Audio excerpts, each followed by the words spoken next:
의 사명, 마지막으로 가난한 이웃을 어떻게 해야 될 것인가? 하나님께서 가난한 이웃을 왜 우리 주변에 붙여 두셨는가? 이런 점들에 대해서 한번 상고하는 그런 시간을 갖도록 하겠습니다. 여러분, 현실에서 어때요? 부자보다 가난한 사람이 많죠? 통계를 보니까 하루 3끼 밥 먹는 사람이 전 인구 73억 인구 중에서 10%도 안 된대요. 10%도 안 된대요. 한 그 금융지주연구소가 발표한 한국 부자 보고서라는 게 있어요. 근데 우리나라 부자가 뭐 어떻게 하면 부자냐? 기준이 뭐냐? 그랬더니 금융자산이 10억 이상. 손 들어보세요. 10억 이상.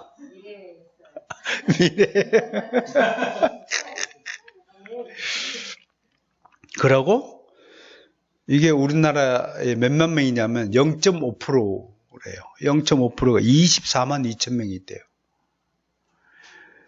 그리고 자산이 연평균 10%씩 늘어가고 있고요. 우리는 평생 가난한 사람은 항상 현상 유지인데 이분들은 매년 10%씩 늘어가고 있고 이들의 총 금융 자산이 552조. 1조만 주지. 평균 자산이 22억 8천만 원이래요. 그러니까 한국 부자가 우리나라 총인구 0.5%에 해당하는데 이들이 22억 8천만 원, 약 23억 정도 되네. 그러니까 한 20억쯤 가져야 한국에서 부자 행세를 할 수 있다. 이런 통계가 나왔습니다. 여러분에게 20억 이상 복이 떨어질 줄 믿습니다. 그런 희망이라도 갖고 살아야지.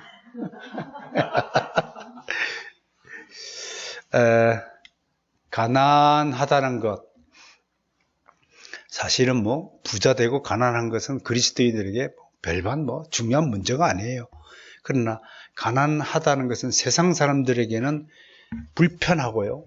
불공정한 대접을 받도록 하는 동인이 되기 때문에 슬픈 현실이다. 비탄한 것이다. 그렇게 인식이 된다는 거예요. 그래서 가난하면 어때?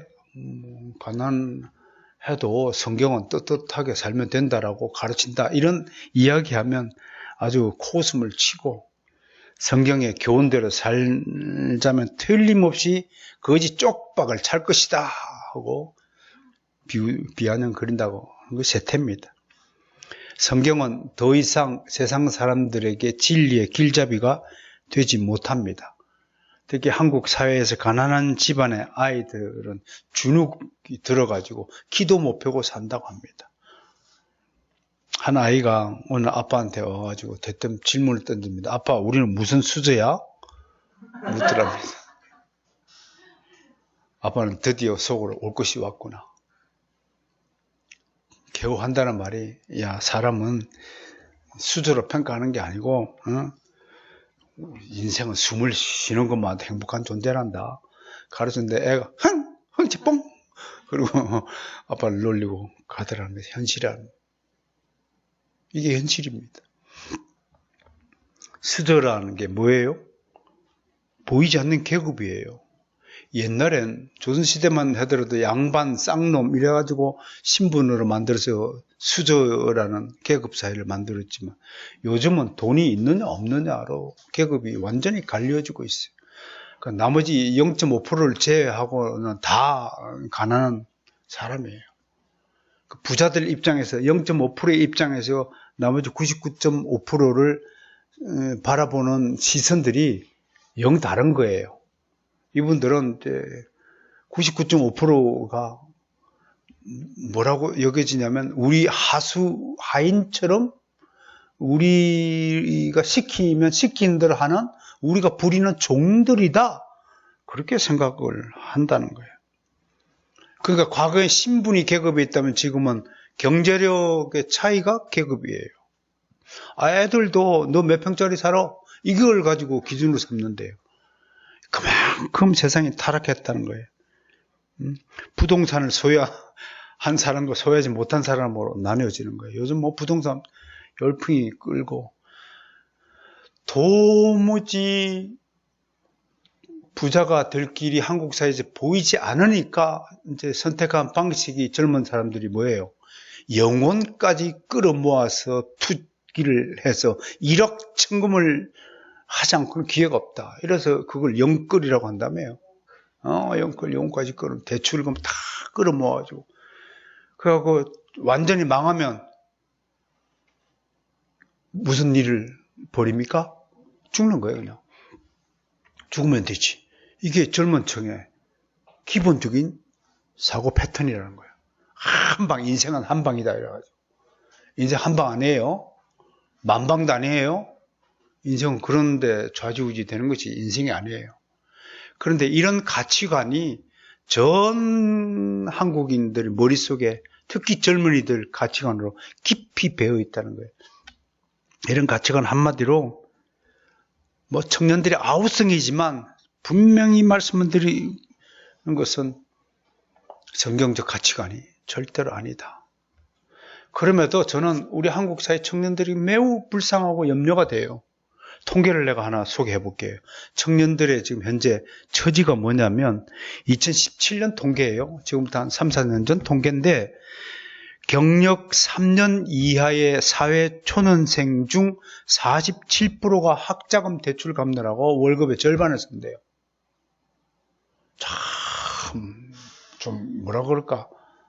절망감이 있겠어요. 월급을 딱 탔는데, 뭐 내가 저축해서 주식 투자금으로 절반을 쓰는 것이 아니고 대출금으로 날아가는 거예요. 이야, 참 안 좋겠어요. 그죠? 마음이 좀 허전하겠어요. 월급날보다 기쁜 날이 있어요? 여러분? 선희 씨 어때요? 월급날 제일 기쁘죠? 저도 1일날 나 월급 받죠. 정태는 5일날 받고. 우와, 월급을 받는 것은 하나님이 주신 복이에요. 다박다박. 100만 원이든 50만 원이든 정확한 날짜에 다박다박 월급 받는 거. 그게 하나님이 나눠주시는 분기세 복이에요. 그 복을 누리시는 축복을 받기를 정말 소원합니다. 그러니까 청년들이 정말 너무 절망감이에요. 돈을 벌어도 벌고 싶은 마음이 사라지고, 그러니까 일할 의욕이 사라지겠죠. 그래서 청년들 사이에서 희한한 우스갯소리가 몇 개 떠도는데 소개해 볼게요. 속담이 변한 거야. 개천에서 용 난다? 이거 청년들이 개천에는 용이 살지 않는다. 이렇게 바뀌어졌어. 티끌모아 태산이다? 티끌 모으면 티끌밖에 없다. 이런 자조 섞인 속담이 있고, 천리길도 한 걸음씩, 천리길은 날아서 가면 된다. 하나 더 있어요. 될성 싶은 나무는 떡잎부터 알아본다? 될성 싶은 나무는 부자가 탓해간다. 이런 속담이 횡행하고 있는 세태를 우리가 바라봅니다. 참, 제가 이 설교 말씀을 준비하면서 마음이 왜 이렇게 슬픈지요. 우리 미래 세대들. 정말 청년의 때, 저도 청년의 때를 지나봤지만, 참 제 청년의 때를 돌아보면 치열했지만 아름다웠다. 아름다웠으니까 그 기간을 치열하게 살았다. 정말 좋은 경험들을 축적하기 위해서 애를 썼던 때였다. 그렇게 고백할 수 있습니다. 열심히 일했습니다. 열심히 싸웠습니다. 열심히 책을 읽고 공부했습니다. 그럼에도 한편으로 게을렀습니다. 무사안일했습니다. 놀기 좋아했고, 세상 놀이에 빠져서 주의 진리의 길을 다름박질하는데 부족한 적도 있었습니다. 그럼에도 한편으론 하나님께서 저에게 재물의 복을 주지 않는 것에 대하여 마음속에 원망도 해봤습니다. 하나님 왜 저에겐 돈을 주시지 않습니까? 주시기는 주시되 왜 바로 가져가십니까? 제 주머니에는 돈이 한 달 이상 머무는 기간이 없습니까? 그런 원망도 해봤습니다. 많은 한국인들이 가난에 대해서 지금 한숨 섞인 목소리를 하고 있습니다.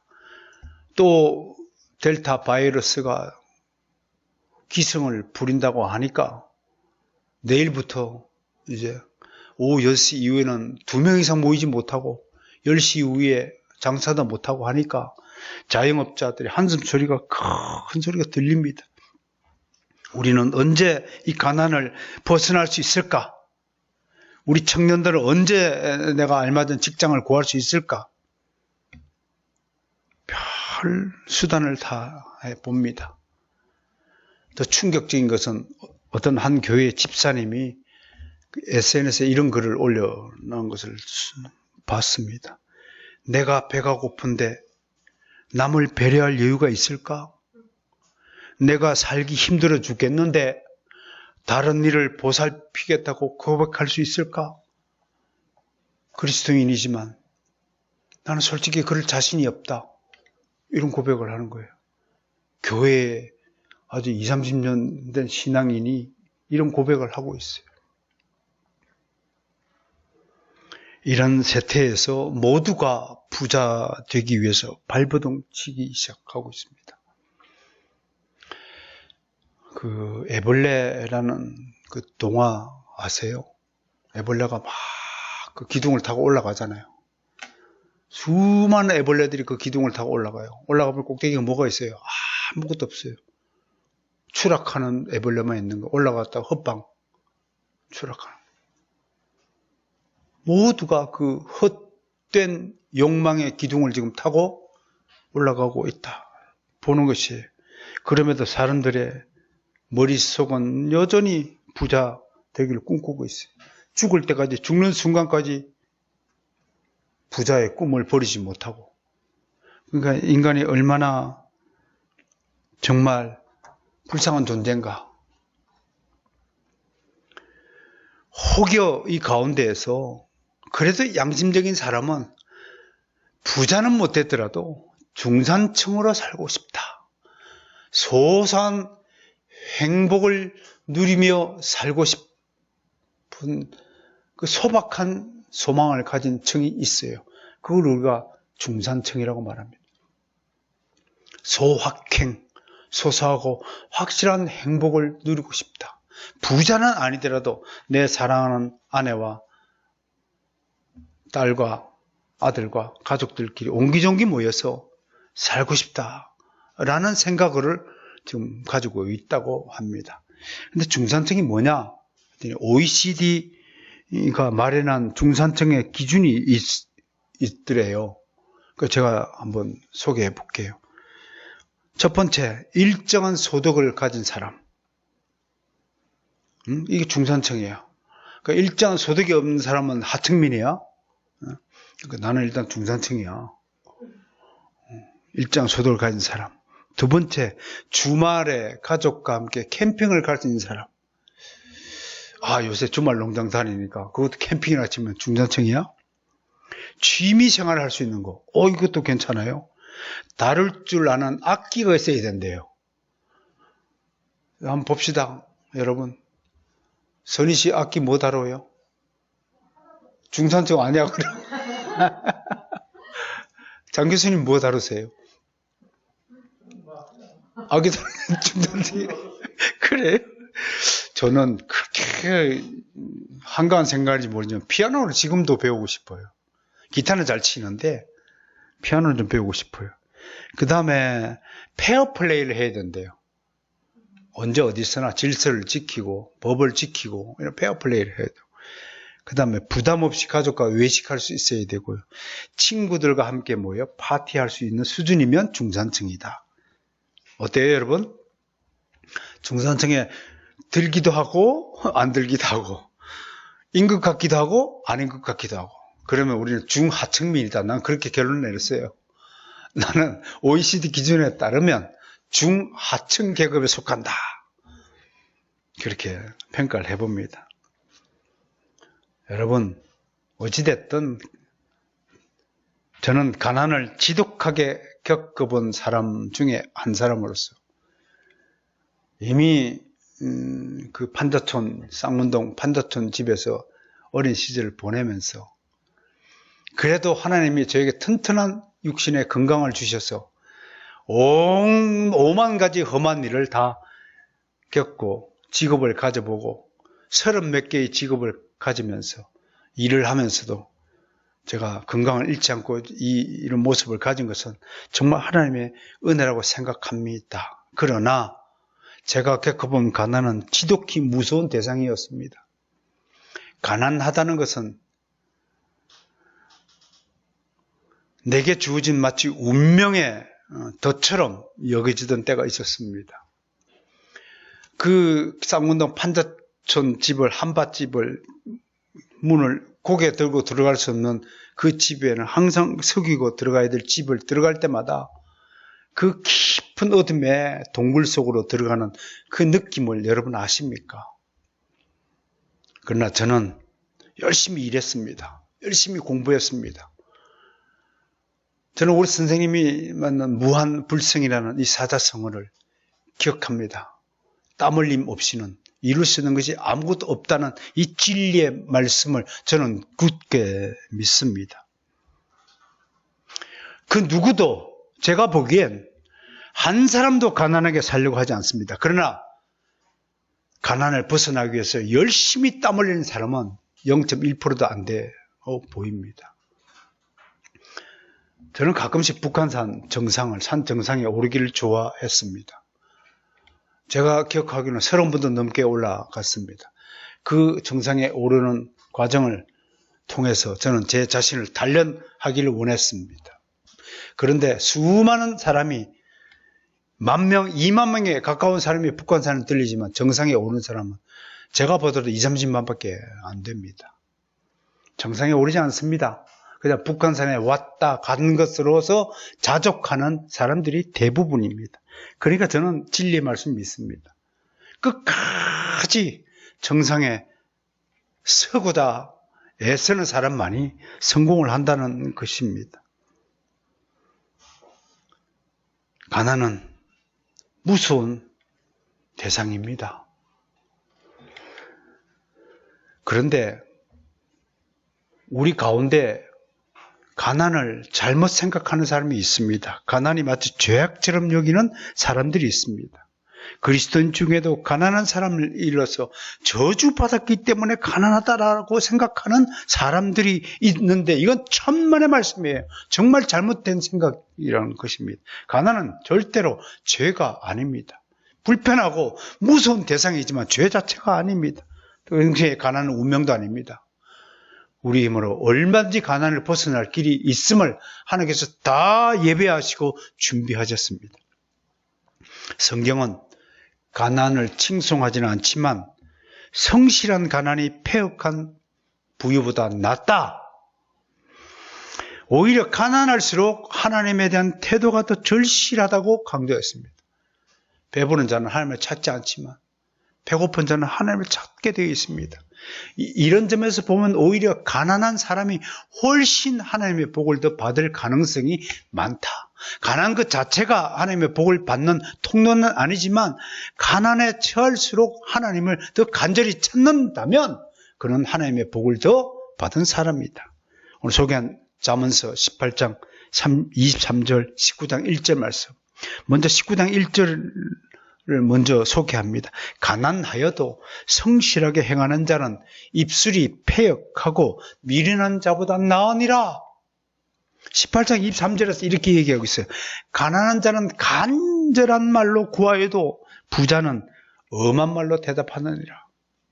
배가 부르면 인간은 교만해지기 마련입니다. 엉뚱한 짓을 하게 마련입니다. 그러니까 여러분 가난하다고 절대로 주눅들 필요는 없다 하는 것입니다. 이것도 다 하나님의 뜻입니다. 하나님은 각자에게 서로 다른 분깃을 주셨다. 이게 분깃신앙이 있다는 사실을 여러 번 제가 소개한 바가 있습니다. 성경에서 분깃을 잠깐 소개하죠. 분깃은 4가지 종류가 있습니다. 그러므로 이 분깃신앙을 지켜가시면서 하나님의 복을 누리시는 성도가 되시길 축원합니다. 첫 번째 분깃은 부모에게 받은 유산을 가리킵니다. 저는 유산 받지 못했습니다. 유산 분깃은 없는 거지요. 그렇다고 유산 분깃이 없다고 해서 내가 땅을 치고 통곡하고 하나님 원망하겠습니까? 아니에요. 두 번째 분깃이 있어요. 전쟁 등으로 할당받은 분배받은 분깃이 있어요. 분배받은 이것도 없어요. 저에겐. 세 번째 제비 뽑기 등 하나님이 정해주신 운명이 있어요. 어찌됐든 간에 하나님께서 저를 사역자의 길로 가게 하신 것은 저에게 주신 하나님의 운명이라고 믿습니다. 이 분깃 받은 거예요. 네 번째 분깃이 있어요. 이게 뭐냐면 여러분 예수님이 누가복음 10장에서 무슨 얘기가 나오냐면 마르다와 마리아 이야기가 나와요. 마리아가 언니를 돕지 않고 예수님 발치에 앉아서 말씀만 듣고 있으니까 불평하니까 예수님이 이렇게 얘기했어요. 마르다야 마르다야 마리아는 이 좋은 편을 택하였느니라. 이 좋은 편이 헬라어는 메로스라고 하는데 이게 바로 분깃입니다. 이때 말하는 분깃이 뭐냐면 예수님의 가르치심을 듣는 것이 분깃입니다. 사랑하는 성도 여러분 가장 지금 좋은 하나님의 분깃을 받았다는 사실을 믿으시길 바랍니다. 여러분은 지금 예배 가운데 하나님의 말씀을 하나님의 가르치심을 지금 듣고 있는 이 놀라운 은혜의 분깃을 받았다는 사실을 선포하는 것입니다. 그러니 부자는 부자들의 삶이 있고 가난한 사람은 가난한 사람들의 삶이 따로 있습니다. 중요한 것은 어떤 상태라 할지라도 하나님의 영광이 되게 하신다는 것입니다. 그렇다면 성경은 오늘 가난을 어떻게 처리하고 있습니까? 그걸 좀 공부하고 우리가 가난한 사람을 어떻게 대접해야 되는가를 알아보는 시간을 갖도록 하겠습니다. 하나님은 성경을 통해서 가난한 이웃을 돌보라고 분명히 명령하십니다. 특히 11조를 통해 가난한 이웃을 구제하도록 하셨습니다. 11조가 제1 11조가 있고 제2 11조가 있고 제3 11조가 있어요. 그 중에 매 3년과 6년째에 드려지는 11조는 따로 한 곳에 모았다가 이 11조는 온전히 가난한 이웃을 위해서 구제하는 데만 쓰도록 하나님이 딱 명령해 주셨어요. 그것이 오늘 아까 읽었던 신명기 14장 27절 29절 말씀이에요.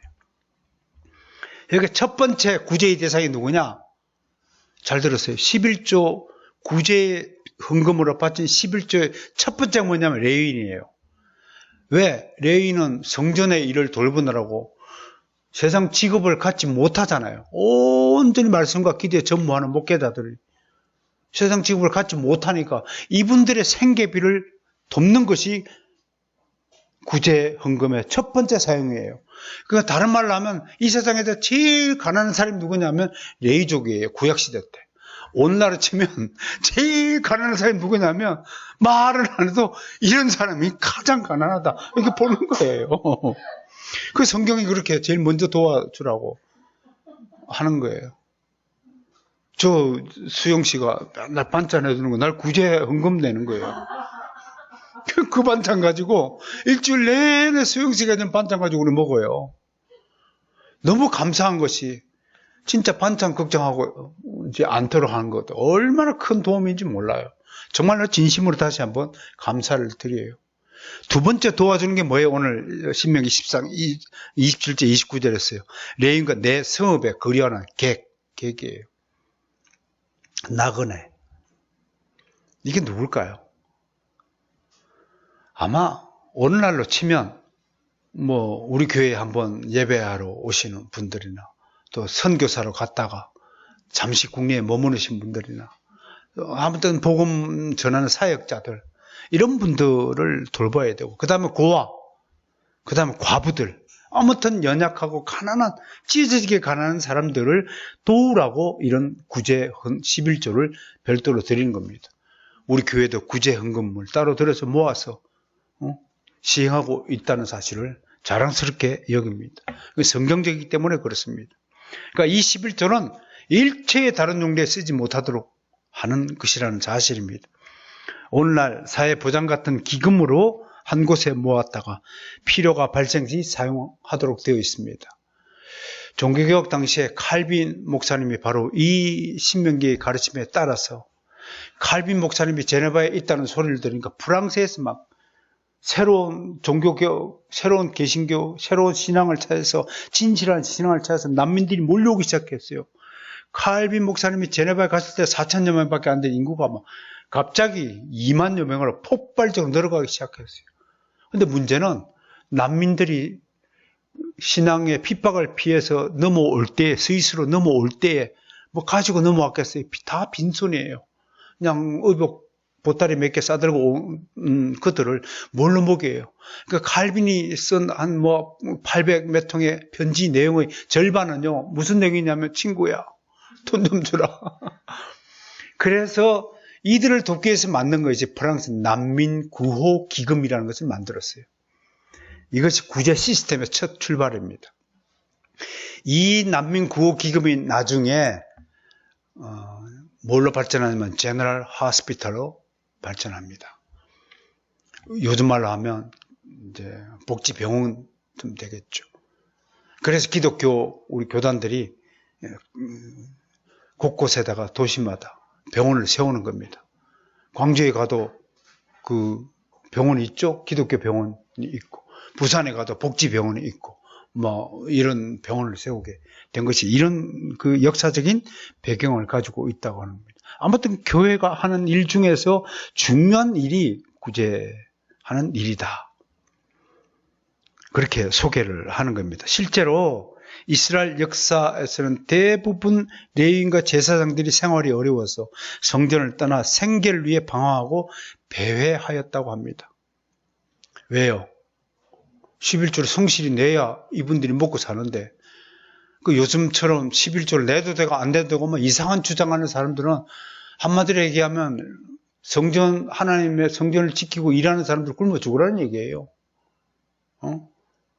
그 얘기가 같은 거예요. 말라기 시대 때도 이렇게 소개되어 있어요. 사람들이 11조를 내지 않았어요. 그러니까 하나님이 이에 대해서 어떻게 말씀하냐면, 사람이 어찌 하나님의 것을 도둑질하느냐. 11조 안 내는 것에 대해서 하나님 그 도둑질한다고 공격했어요. 질책했어요. 생활고로 인해 성전을 떠나 세속의 일을 하는 제사장들이 나타났어요. 굶어 죽게 생겼으니까. 그런데 이것도 하나님이 용납하지 않았어요. 뭐라고 얘기하냐면 말라기서 1장 6절에 세속의 일을 담당하는 제사장들 향해서 하나님이 뭐라고 한 줄 아세요? 내 이름을 멸시하는 놈들아. 엄하게 꾸짖었어요. 그러니까 목사는요, 주시면 먹고 안 주시면 굶어 죽어야 돼요. 그게 목회자가 주신 분기세 신앙이 운명이다라는 것을 말씀할 수가 있겠습니다. 내 이름을 영화롭게 하지 아니하면 내가 너에게 저주를 내려 너희의 복을 저주하리라고 경고하였습니다. 신약시대에도 이런 일이 다반사였습니다. 백성의 신앙이 떨어지면 제일 고생하는 사람이 누구예요? 사역자예요. 교회 사역자예요. 제일 고생하게 될 때 있어요. 저의 운명은 여러분들의 손에 달렸습니다. 불쌍히 여겨 주옵소서. 그것이 우리에게 주신 운명이에요. 여러분, 누가복음에 나오는 선한 사마리아인 이야기를 한번 보세요. 길을 누가 갑니까? 제사장이 지나가고 레위인이 지나가요. 여러분, 예루살렘 성전에 있어야 될 제사장과 레위인이 왜 여리고에 왜 갑니까? 예루살렘 성전에서 먹을 게 없어요. 사람들이 신앙이 타락하니까 11조를 안 내니까 이분들이 먹고 살 길이 없으니까 딴짓하러 가는 거예요. 번외 수입이라고 그래요. 저도 어저께 토요일날 특강을 하고 왔어요. 근데 사례비가 김장김치 2포기, 비누 2개에 김장에 냉장고에 넣어놓은 급하다 왔습니다. 내가 우리 집 냉장고에 안 넣고 우리 교회 가족들과 함께 그 김장김치를 먹고자 김장김치를 얻어왔어요. 이게 번뇌 수입입니다.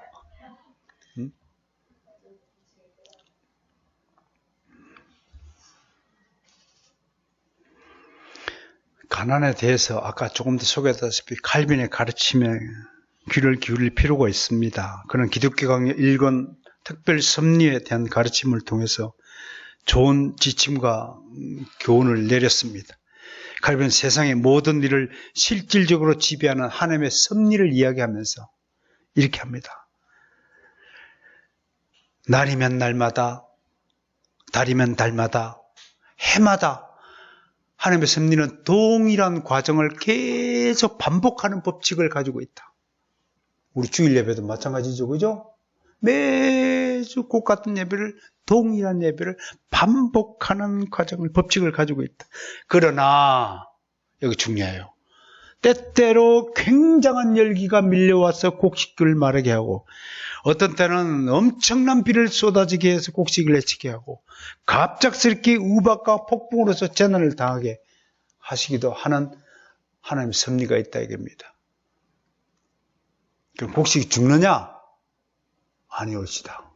백성이 굶어 죽느냐? 아니올시다.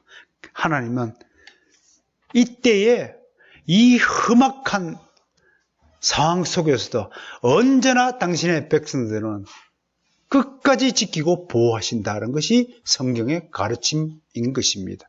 자, 보세요. 다윗의 고백을 보겠습니다. 시편 147편 9절에 다윗이 이렇게 고백합니다. 한번 보세요. 시편 147편 한번 펴보세요.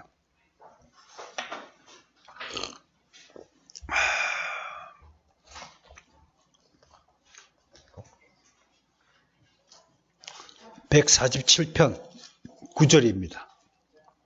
시작. 들짐승과 우는 까마귀 새끼에게 먹을 것을 주시는도다. 여러분, 하나님께서 들짐승에게도 먹을 걸 주시고 나라는 까마귀에도 먹을 걸 주신다. 하물며 내 자식들에게 먹이지 않겠느냐라고 다윗이 지금 고백하고 있어요. 예수님이 뭐라고 한지 아세요? 마태복음 10장 29절에서 이랬습니다. 하나님의 뜻이 아니면 아무리 미미한 참새 한 마리조차도 땅에 떨어지지 않는다. 하나님이 지키시니까 참새가 하늘로 날아다니는 거예요. 구름 한 조각도 하나님이 숨을 불어서 움직이신다는 사실을 믿으시길 바랍니다. 여러분의 인생 행보 하나, 지금 여러분 속에, 머릿속에 떠오르는 생각까지도 하나님께서 배후에 다 섭리로 일으키시는 작용의 결과라는 사실을 믿음으로 고백하시길 바랍니다. 이게 섭리신앙이라고 하는 것입니다. 사람의 일생도 마찬가지로 하나님의 섭리 안에 놓여 있습니다. 예레미야 선지자의 고백을 소개합니다. 예레미야 10장 23절 말씀이에요. 여호와여, 내가 알거니와 사람의 길이 자신에게 있지 아니하니 걸음을 지도함이 걷는 자에게 있지 아니하니이다. 솔로몬은 이렇게 고백합니다. 잠언서 20장 24절. 사람의 걸음은 여호와로 말미암나니 사람이 어찌 자기의 길을 알 수 있겠나이까. 여러분, 한 시간 뒤에 여러분 인생에 무슨 일이 일어날지 알 수 있습니까? 알 수 있어. 한 시간 뒤는 밥 먹잖아, 우리. 오늘 오리 고기 먹어요.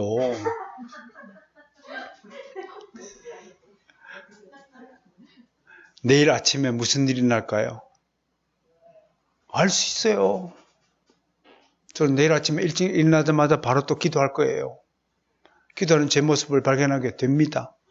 그런데요, 우리는 정말 우리 앞에 어떤 하나님의 섭리가 기다리는지 알지 못합니다. 마음의 경영은 사람에게 있어도 말의 응답은 여호와께로부터 나오느니라. 이 솔로몬의 고백을 들으시면서 우리의 행보를 주관하시고 책임지시는 하나님의 응답을 간구하는 여러분이 되시기를 바랍니다. 이 간구가 여러분의 기도 속에 포함이 되어 있어야 됩니다. 여러분의 기도 속에 이 간구가 절대로 사라지지 않아야 할 것입니다. 성경은 하나님의 결정 없이는 세상에 그 어떠한 일도 발생하지 않는다 하는 사실을 믿으시길 바랍니다. 여러분들이 정말로 하나님을 사랑하신다면 하나님의 영원토록 여러분을 지키고 보호하신다는 이 믿음을, 섭리신앙을 결코 잃어버리지 않기를 바랍니다. 길가에 나무 가지가 부러져서 이렇게 길을 지나가던 행인이 맞아서 죽었어요. 우연히 죽은 거예요. 그렇죠? 그 전에도 제가 한번 소개했는데 지옥으로 간 4사람이 있대요.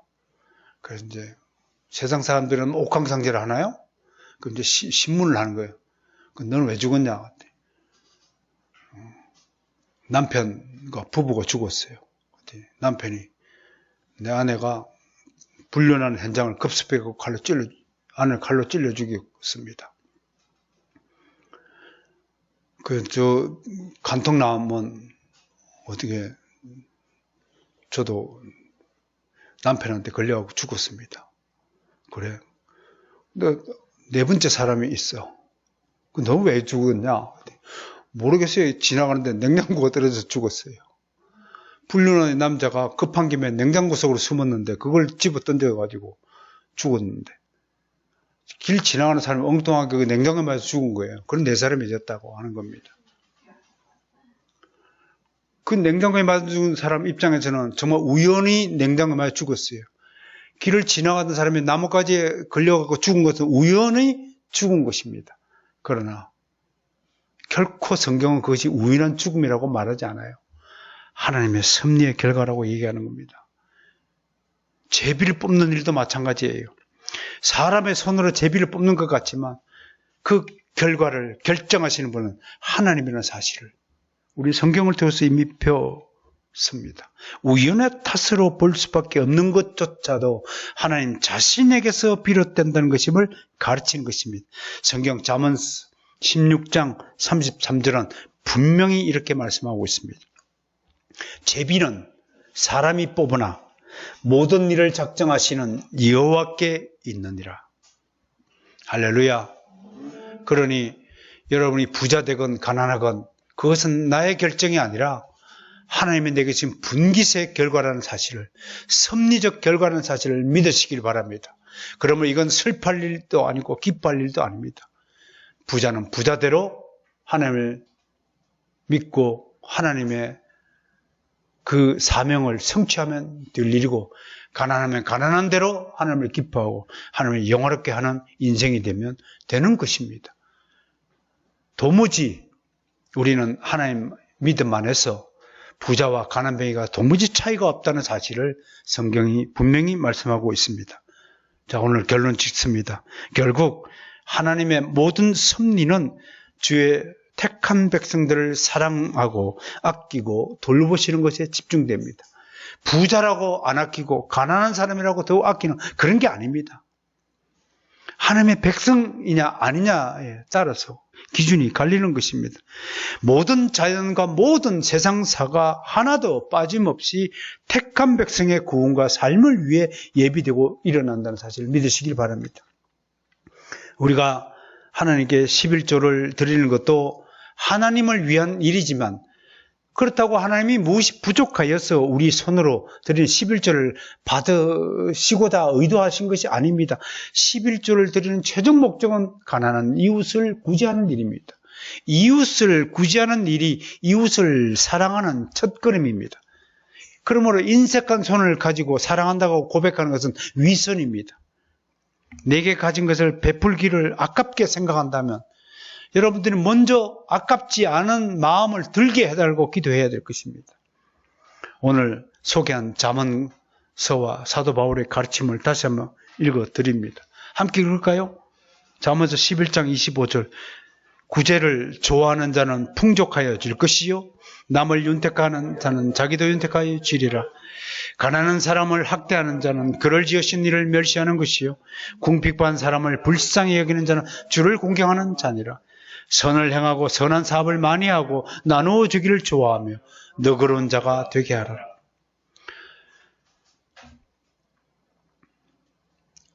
신기한 것은 나누어주면 다 없어질 것 같은 것이지만 신기하게도 나눠주면 더 잘되고 더 흥해지는 법칙이 있습니다. 이것이 하나님의 신비한 섭리의 방식입니다.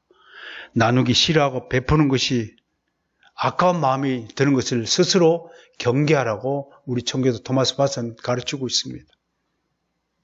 그리스도인이 돼가지고 내가 가진 것을 가난한 이웃에게 나누어 주는 것을 아깝게 생각한다. 그건 크게 회개할 일이라고 하는 것입니다.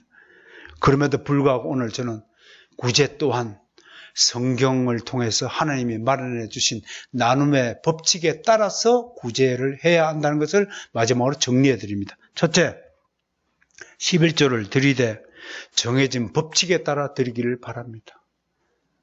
흔히들 자기 신앙을 뽐낸다고 21조를 바쳤습니다. 51조를 바쳤습니다 하는 사람이 있습니다. 그것도 신앙의 교만이 될 수 있음을 경고합니다. 11조를 드리려면 11조만 드리세요. 그것만으로도 하나님을 기쁘게 영화롭게 할 것입니다. 더도 덜도 말고 소득의 10분의 1을 정확하게 드리는 것을 몸에 익숙하도록 습관해야 합니다. 둘째, 하나님의 요구가 있을 때엔 아낌없이 베풀 준비를 하고 살아야 합니다. 이것이 나눔의 법칙입니다. 아까도 말씀드렸다시피 이럴 때에 아까운 마음이 들지 않게 해달라고 기도하는 일이 굉장히 중요합니다. 기도하고 준비하십시오. 어떤 사람이 내 돈 쓰는 것을 아깝지 않게 여기는 사람은 없을 것입니다.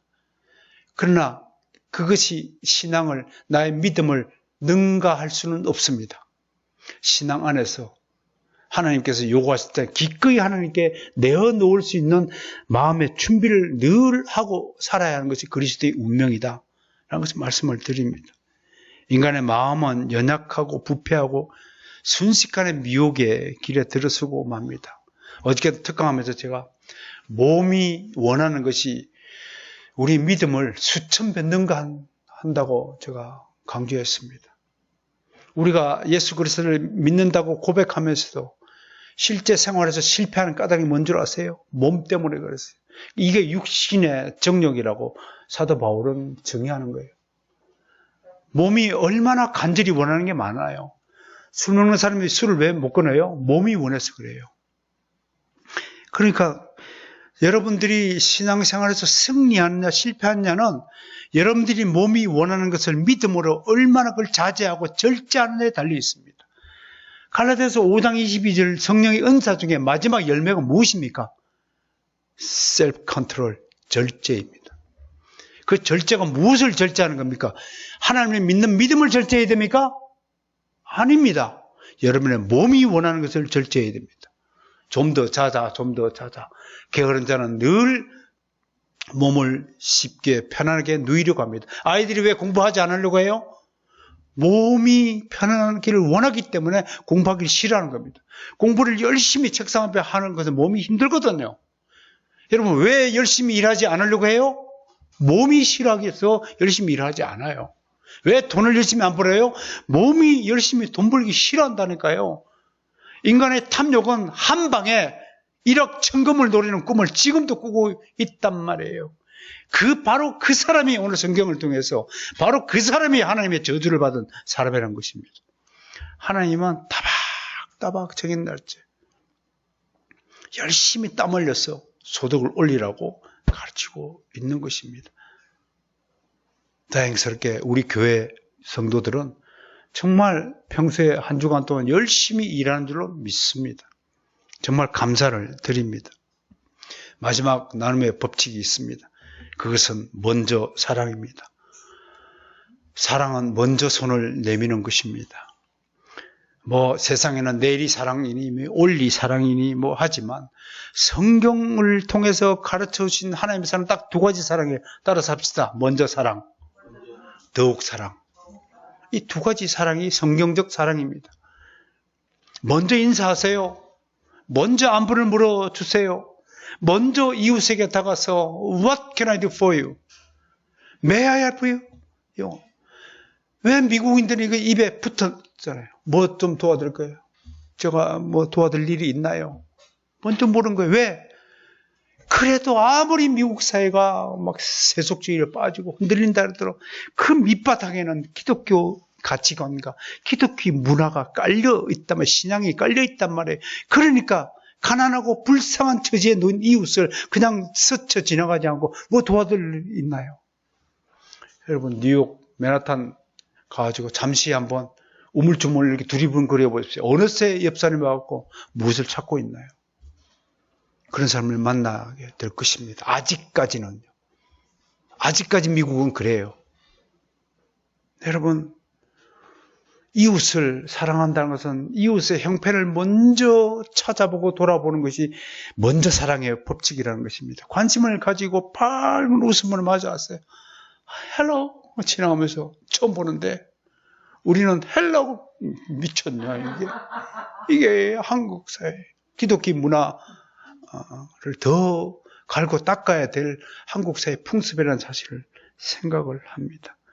거듭나지 못한 사람은 자기 성격과 기질대로 생각하고 행동하지만 거듭난 사람은 주님의 본성을 담아서 도무지 자기 색깔대로, 자기 계획대로, 자기 성질대로, 자기 판단대로 행동하지 않습니다.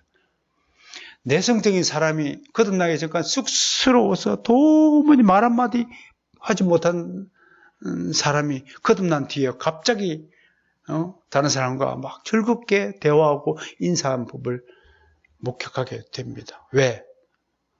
주님께서 거듭남을 통해서 완전히 새로운 피조물이 되게 했기 때문에 그렇습니다. 여전히 쑥스러워서 말도 잘 건드리지 못하고 예수 믿으세요 말도 꺼내지 못한 사람이면 그는 아직도 기도해야 됩니다. 주님, 저를 완전히 거듭나게 해달라고 기도해야 될 사람이라고 생각하는 것입니다. 중생했다는 것은 이전과는 완전히 다른 인격으로 새롭게 창조되었다는 것을 의미합니다. 먼저 사람과 더욱 사랑으로 이웃을 내 몸처럼 사랑하고 무엇보다도 우리 교회 안에서 형제자매의 사랑을 더욱더 견고히 다지는 그런 사랑의 실천을 모범을 보이는 성도가 되시기를 축원합니다.